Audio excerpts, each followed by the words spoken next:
ನಾಟಕವನ್ನು ಎಲ್ಲರೂ ವೀಕ್ಷಣೆ ಮಾಡಿದ್ದೀನಿ. ಹಾಗಾಗಿ ರಂಗಶ್ರೀ ಕಲಾ ಸಂಸ್ಥೆಯ ಸಂಸ್ಥಾಪಕ ಅಧ್ಯಕ್ಷರಾಗಿರ್ತಕ್ಕಂಥ ರಂಗಶ್ರೀ ರಂಗಸ್ವಾಮಿ ಅಣ್ಣನವರು ದಯಮಾಡಿ ವೇದಿಕೆ ಮೇಲೆ ಬರಬೇಕು.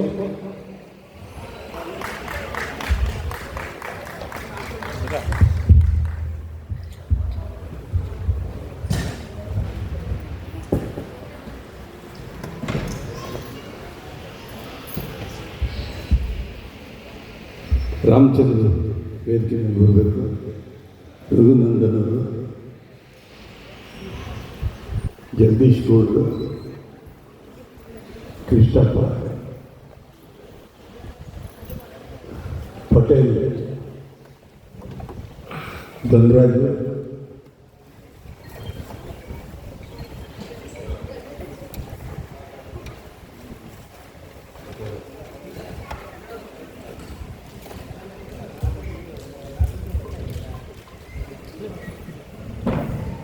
ಕಲೂರ್ ಮಾಸ್ಟರ್ ನಾಯಕರು, ಕಲೂರ್ ಮಾಸ್ಟರ್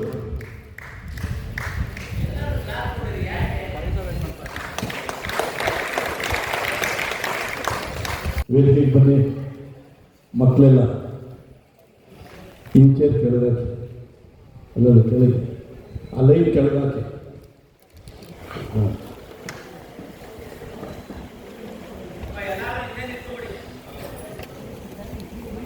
ಕಲಾಬಂಧುಗಳೇ, ಇಲ್ಲಿವರೆಗೂ ಶ್ರೀರಾಮ ವಿಜಯ ನಿಮ್ಮ ಮಕ್ಕಳು ನಿಮ್ಮ ಮುಂದೆ ಪ್ರದರ್ಶನ ನೀಡಿದ್ದಾರೆ. ಹೇಗಿದೆ ಅಂತ ನೀವು ತಿಳಿಸ್ಬೇಕು.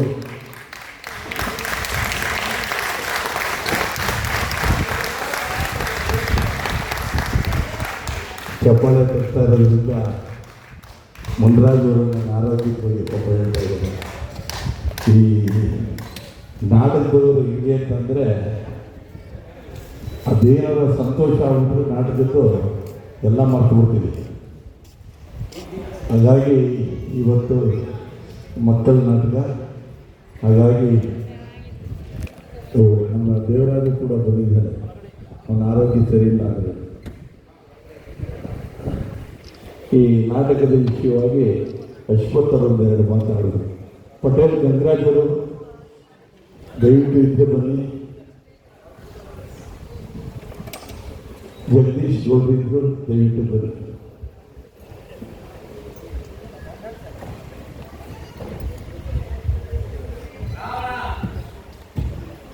ಆಯ್ತು. ಎಲ್ಲರಿಗೂ ನಮಸ್ಕಾರ. ಈ ದಿನದ ನಾಟಕ ಶ್ರೀರಾಮ ವಿಜಯ. ನಮ್ಮ ಸೀನಿಯರ್ಸು ನೋಡಿರ್ಬೋದು, ನೀವು ಅನೇಕ ನಾಟಕ ಮಾಡ್ತಾರೆ. ಈಗ ಪ್ರಚಂಡ ರಾವಣ, ಸಂಪೂರ್ಣ ಅದನ್ನು ಹೆಗ್ಡೆ ಆಂಜನೇಯ ಪಾತ್ರದಲ್ಲಿ ತುಂಬ ಅದ್ಭುತವಾದ ಗಾಯನ, ತುಂಬ ಮುಖ್ಯ ಆಯಿತು. ಮತ್ತು ಚಂದನ್, ಹಾಗೆಯೇ ರಾವಣನ ಪಾತ್ರದಲ್ಲಿ ನಿಮಗೆ ಎಲ್ಲ ಮೆಚ್ಚುಗೆ ಆಗಿರುತ್ತೆ. ಆ ಕಂಠ ನೋಡಿ, ಎಷ್ಟು ಬೇಸ್ ವಾಯ್ಸು, ನಿಜವಾಗ್ಲೂ ದೊಡ್ಡವರು ಕೂಡ ಆ ಥರ ಕಂಠ, ಅಷ್ಟು ಅದ್ಭುತವಾದ ಕಂಠ. ನಮ್ಮ ಗೋಕುಲ್ದು ತುಂಬ ಖುಷಿ ಆಯಿತು. ಅವರ ತಂದೆಯವರು ಬೇಲೂರು ರಘುನಂದನ್ ಅವರು ನಾಟಕ ರಚನಾಕಾರರು, ತುಂಬ ಹೆಸರಿರುವಂಥವ್ರು. ಎಲ್ಲ ಪಾತ್ರಧಾರಿಗಳು ಚೆನ್ನಾಗಿ ಮಾಡಿದ್ದಾರೆ. ಆಮೇಲೆ ವಿಭೀಷಣ ಅಂತೂ ತುಂಬ ಅದ್ಭುತವಾಗಿ ಮಾಡಿದ್ದಾರೆ. ನಮ್ಮ ಹಿರಿಯರು ಕೂಡ ಆ ಪಾತ್ರನ ಇದುವರೆಗೂ ಯಾರು ಮಾಡಿಲ್ಲ ಅಂತ ನಾನು ನೋಡಿರೋ ನಾಟಕದಲ್ಲಿ. ತಪ್ಪು ತಿಳಿಬಾರ್ದು ಯಾರನ್ನು. ವಿಭೀಷಣ ಅಂತೂ ಅದ್ಭುತವಾಗಿ ಅಭಿನಯಿಸ್ತಾರೆ, ತುಂಬ ಖುಷಿಯಪ್ಪ. ಆಮೇಲೆ ಒಬ್ಬೊಬ್ಬರು ಹೇಳೋದನ್ನ ಎಲ್ಲರೂ ಚೆನ್ನಾಗಿ ಮಾಡಿದ್ದಾರೆ. ಕೆಲವೊಂದು ನ್ಯೂನತೆಗಳು ಇರ್ಬೋದು, ಆಗಿರ್ಬೋದು, ತಪ್ಪುಗಳಾಗಿದ್ದಾವೆ. ಮಕ್ಕಳು ಹಂಸಕ್ಷೀರ ನ್ಯಾಯದಂತೆ ತಪ್ಪುಗಳನ್ನು ಮನ್ನಿಸಿ ಒಪ್ಪುಗಳನ್ನು ಮಾತ್ರ ಸ್ವೀಕರಿಸಿ ಅವ್ರಿಗೆ ಆಶೀರ್ವಾದ ಮಾಡಬೇಕು. ಕೈ ಕೇಳ್ಬೋದು, ಸೀತೆ ಮತ್ತು ಮಂಡೋಲಿ ಎಲ್ಲರೂ ಚೆನ್ನಾಗಿ ಮಾಡಿದ್ದಾರೆ. ಹುಡುಗರು ಇನ್ನೆಲ್ಲರೂ ಒಳ್ಳೆಯದಾಗಿರಪ್ಪ, ಧನ್ಯವಾದಗಳು. ಆಮೇಲೆ ನಮ್ಮ ರೇವಣ್ಣವರು ಅಕ್ರಮ ಮಕ್ಕಳ, ಅವರಿಬ್ಬರು ಅವ್ರ ಮೊಮ್ಮಕ್ಕಳು ಅವರಿಬ್ಬರು, ಅರ್ಜುನ್ ಹೆಗ್ಡೆ ಮತ್ತು ಚಂದನ್ ಹೆಗ್ಡೆ ಇಬ್ಬರು ಅದ್ಭುತವಾಗಿ ಮಾಡಿದ್ದಾರೆ. ಆಮೇಲೆ ಇದು ಹೇಳಿಲ್ಲ ಅಂದರೆ ತಪ್ಪಾಗ್ತದೆ, ದಶರಥ ಮತ್ತು ಕಾಲಭೈರವ ಬಸವರಾಜು ನಿಜವಾಗ್ಲೂ ದೊಡ್ಡವರು ಕೂಡ ಚೆನ್ನಾಗಿ ಮಾಡಿದ್ದಾರೆ, ಚೆನ್ನಾಗಿ ಮಾಡಿದ್ರು. ಆ ಕಾಲಭೈರವ ತುಂಬ ಖುಷಿ ಆಯ್ತಪ್ಪ, ಒಳ್ಳೆಯದಾಗಿ ನನಗೆ ಧನ್ಯವಾದಗಳು. ನನಗೆ ಎರಡು ಮಾತಾಡೋದಕ್ಕೆ ಅವಕಾಶ ಕೊಟ್ಟಿದ್ದಕ್ಕೆ ರಂಗಶ್ರೀ ಅವರಿಗೆ.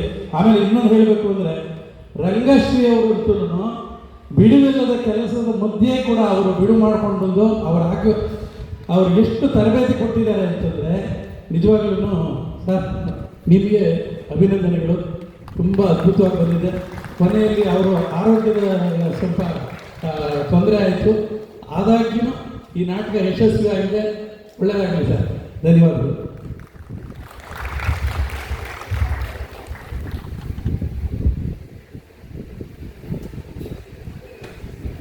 ನಾಟಕ ರಚನೆಕಾರರು ಬೇಲೂರು ರಘುನಂದನ್ ಸರ್ ಅವರು ನಾಟಕದ ಕುರಿತು ತಮ್ಮ ಎರಡು ಅಭಿಪ್ರಾಯಗಳನ್ನು ತಿಳಿಸಬೇಕಾಗಿ ವಿನಂತಿ.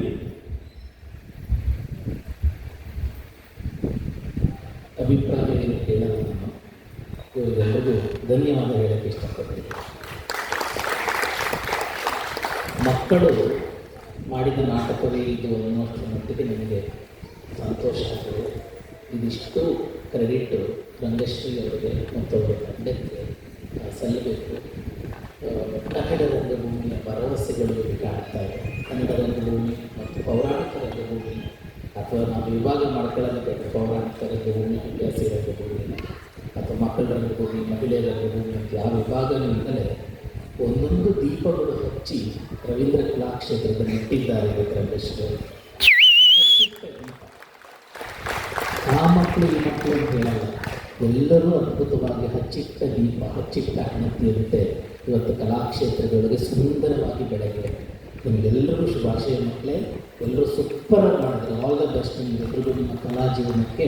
ತುಂಬ ಅದ್ಭುತವಾದ ಸ್ವಾಗತವನ್ನು ರಂಗಶ್ರೀಯವರ ತಂಡ, ಹಿರಿಯರ ಮಾರ್ಗದರ್ಶನ. ನಾನು ಬರ್ತಾ ಇದ್ದೆ 2-3 ರಿಹರ್ಸಲ್ ಸಿಕ್ಕೋದು, ಎಲ್ಲ ಪುಟ್ಟ ಮಕ್ಕಳು ಹಿರಿಯರು ಕುತ್ಕೊಂಡು ಅವರಿಗೆ ಮಾರ್ಗದರ್ಶನ ಮಾಡ್ತಿದ್ರು.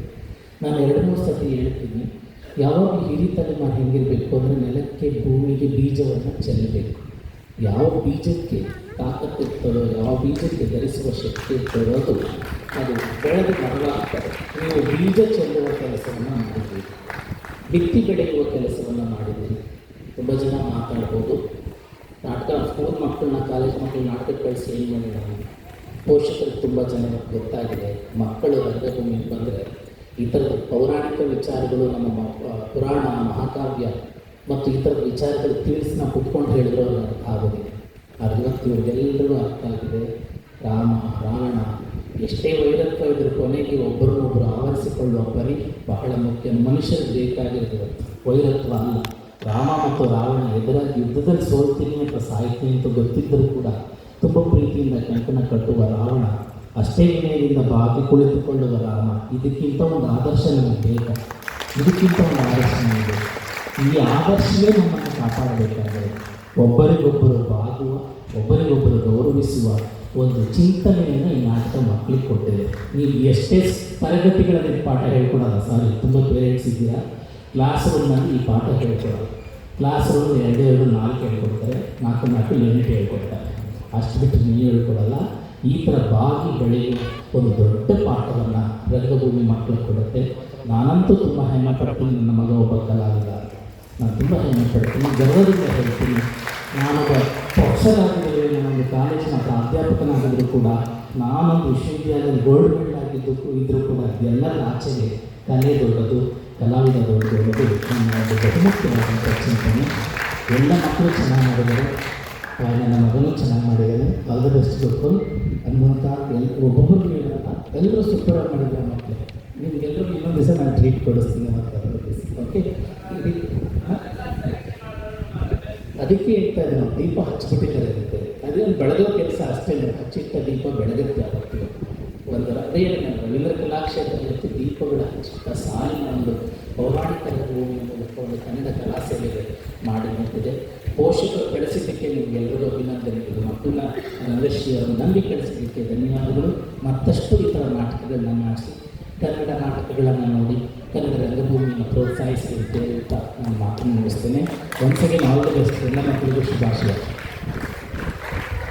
ಮೊದಲನೇದಾಗಿ ಈ ಮಕ್ಕಳ ತಂದೆ ತಾಯಿಗಳು ಈ ಪೌರಾಣಿಕ ನಾಟಕ ಕಲಿಸಿರೋದಕ್ಕೆ ಅವ್ರಿಗೆ ನಾನು ಧನ್ಯವಾದಗಳು. ಎಲ್ಲ ಮಕ್ಕಳನ್ನ ಈ ಥರ ಕಲಿಸಿದ್ರೆ ನಮ್ಮ ರಂಗು ನಮ್ಮ ಹಿಂದಿನ ಏನು ಪರಂಪರೆ ಇದೆ ಅದು ಉಳಿಯುತ್ತೆ. ನಮ್ಮ ರಂಗಶ್ರೀ ರಂಗಣ್ಣರು ಹೋದ ವರ್ಷ ಒಂದು ಮಕ್ಕಳ ನಾಟಕ, ಈ ವರ್ಷ ಒಂದು ಮಕ್ಕಳ ನಾಟಕ ಭಾಳ ಅದ್ಭುತವಾಗಿ ನಾವು ತಾಲೀಮು ಅಭ್ಯಾಸದಲ್ಲಿ ಪಾಲ್ಗೊಂಡು ಅವ್ರು ಯಾರ್ಯಾರು ಯಾವ ರೀತಿ ಮಾಡ್ತಾರೆ ಅಂತ ನೋಡಿ ಹೋದ ವರ್ಷ ಪ್ರಚಂಡರಾಣ ಅದ್ಭುತವಾಗಿ ಮೂಡಿಬಂತು. ಈ ಬಾರಿ ಶ್ರೀರಾಮ ವಿಜಯ ಇದು ತುಂಬ ಅದ್ಭುತವಾಗಿ ಮೂಡಿಬಂತು. ರಂಗಣ್ಣವರು ಈ ಒಂದು ಉತ್ತಮವಾದ ಕೆಲಸ ಮಾಡಿರೋದಕ್ಕೆ ಅವ್ರಿಗೆ ನನ್ನ ಕಡೆಯಿಂದ ಹೃತ್ಪೂರ್ವಕ ಧನ್ಯವಾದಗಳು. ಮಕ್ಕಳು ಅಷ್ಟೇ ತುಂಬ ಚೆನ್ನಾಗಿ ಅಭ್ಯಾಸ ಮಾಡಿ ಎಲ್ಲ ಕೆಲವ್ರಿಗೆಲ್ಲ ನಮ್ಮ ಇವರು ಮಾಯಾ ಸುತ್ತಕ್ಕೆ ಮಾಡಿದ್ರು. ಅವ್ರು ಸ್ವಲ್ಪ ಕಡಿಮೆ ಬರೋದು, ಆದರೂ ಇವತ್ತು ಭಾಳ ಅದ್ಭುತ ಅಭಿನಯ ಅವ್ರದ್ದು. ಚಂದ್ರಕಲಾ ಘೋರ ಸುತ್ತಕ್ಕೆ ಮಾಡಿದ್ರು. ನಮ್ಮ ಪಾತ್ರದಲ್ಲಿ ಏನನ್ನು ಕೂಡ ಯಾರೂ ಕೊಡಲ್ಲ ಗಲಾಟೆ ಮಾಡ್ತಾಯಿದ್ರು. ಅಣ್ಣವ್ರವ್ರಿಗೊಂದು ಪಾತ್ರ ಕೊಟ್ಟು ಇವತ್ತು ಸ್ಟೇಜ್ಗಳಿಗೆ ಆಕೆ ಗುಡಿಸಿ ಮೆಚ್ಚಿದ್ದಾರೆ.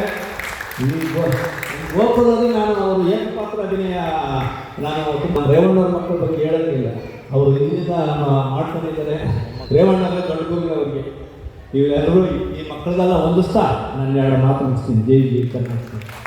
ಈಗ 1.5 ತಿಂಗಳು ಸತತವಾಗಿ ಆ ಮಕ್ಕಳಿಗೆ ತರಬೇತಿ ಕೊಟ್ಟು ಈ ನಿರ್ದೇಶನ ಮಾಡಿರ್ತಕ್ಕಂಥ ರಂಗಶ್ರೀ ರಂಗಸ್ವಾಮಿಯವರು 2 ಮಾತುಗಳನ್ನು ಆಡಬೇಕಾಗಿ ವಿನಂತಿ. ಸುರಿತುಗಳಾದ ದಯವಿಟ್ಟು ಕ್ಷಮೆ ಇರಲಿ, ಕುತ್ಕೊಂಡು ಮಾತಾಡಿದ್ರೆ ನನಗೆ ಆರೋಗ್ಯ ಸರಿ ಇಲ್ಲ. ನಿಮಗೆ ಪ್ರಪ್ರಥಮದಲ್ಲಿ ನಾನು ನಮಸ್ಕಾರ ತಿಳಿಸ್ತೀನಿ. ಕಾರಣ ಏನಂದರೆ ಯಾವುದೇ ಒಂದು ನಾಟಕ ಯಶಸ್ವಿ ಆಗಬೇಕಾದ್ರೆ ನಿಮ್ಮಿಂದ ಮಾತ್ರ ಸಾಧ್ಯ. ನೀವು ಯಾಕೆಂದರೆ ಇಡೀ ಸಭಾಂಗಣ ತುಂಬಿತ್ತು. ನಾನು 3 ಗಂಟೆಗೆ ನೋಡಿದಾಗ ಸ್ನೇಹಿತರು ಕೇಳ್ತಾ ಇದ್ದೆ ಏನು ಆಡಿಯನ್ಸೇ ಇಲ್ಲ ಅಂತ. ಬರ್ತಾ ಬರ್ತಾ ಇಡೀ ಸಭಾಂಗಣ ತುಂಬಿತ್ತು. ಒಂದು ನಿಮ್ಮಿಂದ ಯಶಸ್ಸು, 2ನೇ ಯಶಸ್ಸು ನನ್ನ ಹಿಂದೆ ಇರುವ ಎಲ್ಲ ಕಲಾವಿದರು. ಈ ಯಶಸ್ಸು ಏನಾದರೂ ಇದ್ದರೆ ಅವರಿಂದಲೇ ಹೊರತು ಅದು ನನ್ನಿಂದಲ್ಲ. ಕಾರಣ ಏನಂದರೆ ಪ್ರತಿಯೊಬ್ಬರು ಅವರ ಪಾತ್ರಕ್ಕೆ ನ್ಯಾಯ ಕೊಟ್ಟು ಅವರ ಪಾತ್ರನ ಅಚ್ಚುಕಟ್ಟಾಗಿ ಮಾಡಿದ್ದಾರೆ. ಮಕ್ಕಳ ಮನಸ್ಸು ಒಂದು ಹೂವಿದ್ದಾಗ ಯಾರ ಮನಸ್ಸು ಮೇಲೂ ಕೆಟ್ಟ ಪರಿಣಾಮ ಬೀರಬಾರ್ದು. ಎಲ್ಲ ಮಕ್ಕಳು ಕೂಡ ಒಂದೇ. ಆ ಮಕ್ಕಳು ಅಷ್ಟು ಕಷ್ಟಪಟ್ಟು ಸುಮಾರು 1.5 ತಿಂಗಳು ಕಾಲ ಎಷ್ಟು ಒಂದು 25-30 ಕಿಲೋಮೀಟ್ರಿಂದ ಬಂದು ಎಲ್ಲ ಅಭ್ಯಾಸ ಮಾಡೋದು. ಇದ್ರ ಜೊತೆಗೆ ಅವ್ರ ತಂದೆ ತಾಯಿಗಳಿಗೆ ನಾವು ಒಂದು ದೊಡ್ಡ ನಮಸ್ಕಾರ ತಿಳಿಸಬೇಕು. ಕಾರಣ ಏನಂದರೆ ಇವತ್ತಿನ ಸಮಯದಲ್ಲಿ ಪೌರಾಣಿಕ ನಾಟಕಕ್ಕೆ ಕಳಿಸ್ತಾರೆ ಅಂದರೆ ಪೌರಾಣಿಕದ ಗತ್ತು ಏನು ಅಂತ ತಮ್ಮೆಲ್ಲರಿಗೂ ಗೊತ್ತು. ಆ ಪೌರಾಣಿಕ ಗತ್ತು ಗೊತ್ತಿರೋರಿಗೆ ಗೊತ್ತು ಅದರ ಗಮ್ಮತ್ತು. ಹಾಗಾಗಿ ಇವತ್ತು ನೋಡಿದ್ರೆ ಯಾವ್ಯಾವ ರೀತಿ ಸಣ್ಣ ಕಂಠದಿಂದ ಹಿಡಿದು ದೊಡ್ಡ ಕಂಠದವರೆಗೂ ನೀವೆಲ್ಲ ಕೇಳಿದ್ದೀರ. ತುಂಬ ಅದ್ಭುತವಾಗಿ ಎಲ್ಲರೂ ಅಭಿನಯ ಮಾಡಿದ್ರು.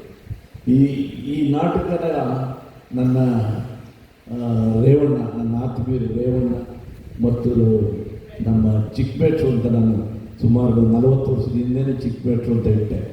ಅವರು ಅಲ್ಲಿಂದ ಇಲ್ಲಿವರೆಗೂ ಚಿಕ್ಕಬೇಟ್ರೆ ಆಗೋದ್ರ ಹೊರತು ದೊಡ್ಡ ಬೇಟ್ರು ಆಗಲೇ ಇಲ್ಲ.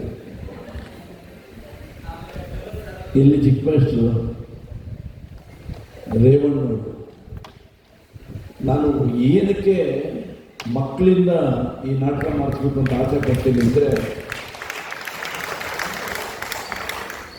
ನಮ್ಮ ಮುಂದಿನ ಪೀಳಿಗೆಗೆ ನಮ್ಮ ಸನಾತನ ಧರ್ಮ, ನಮ್ಮ ಸಂಸ್ಕೃತಿ, ನಮ್ಮ ಹಿನ್ನೆಲೆ ಇವೆಲ್ಲ ತಿಳಿಸ್ಬೇಕಾಗಿರೋದ್ರಿಂದ ಮಕ್ಕಳು ಕಲಿತಾಗ ಆ ಮಕ್ಕಳು 4-6 ಜನ ಕೇಳ್ಕೊಳ್ತಾರೆ, ನಾನು ಇಂಥ ಪಾತ್ರ ಮಾಡಿದೆ ಹೀಗೆ ಅಂತ. ಅದು ಬೆಳವಣಿಗೆಗೆ ಒಂದು ದಾರಿ ಆಗುತ್ತೆ. ಇವತ್ತು ಮಕ್ಕಳು ಎಷ್ಟು ಚೆನ್ನಾಗಿ ಮಾಡೋದು. ಮಕ್ಕಳು ತಪ್ಪು ಮಾಡಿದ್ರೂ ನಾನು ಈಗ ನನಗೆ ಎತ್ತೋರಿಗೆ ಹೆಗ್ಗಣ ಮುಟ್ಟು ಅಂತಾರೆ.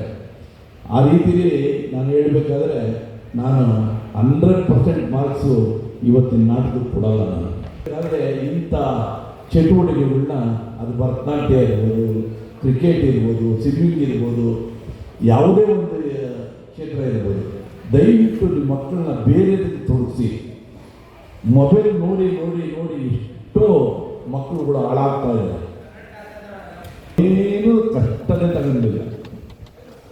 ಯುದ್ಧಕ್ಕೆ ಅವ್ರು ಹೇಳಿ ಕಳಿಸು, ಅವ್ರು ಬರ್ತಾರೆ, ಯುದ್ಧ ಮಾಡ್ತಾರೆ, ನೀನು ಆರಾಮಾಗಿರುವಂತ. ಅದು ಯಾಕೆ ಹೇಳ್ತೀನಿ ಈ ಮಾತು ಅಂದರೆ, ಮೊದಲನೇ ನಾಟಕ ಹುಡುಗ ನಾವು ಪಾತ್ರ ನಾಟಕ ಪ್ರಾಕ್ಟೀಸ್ ಮಾಡಬೇಕಾದ್ರೆ ಅವ್ರು ಎಷ್ಟು ವಿಮ್ರತೆಯಿಂದ ಬಂದು ಕೇಳ್ಕೊಂಡು ಅಂದರೆ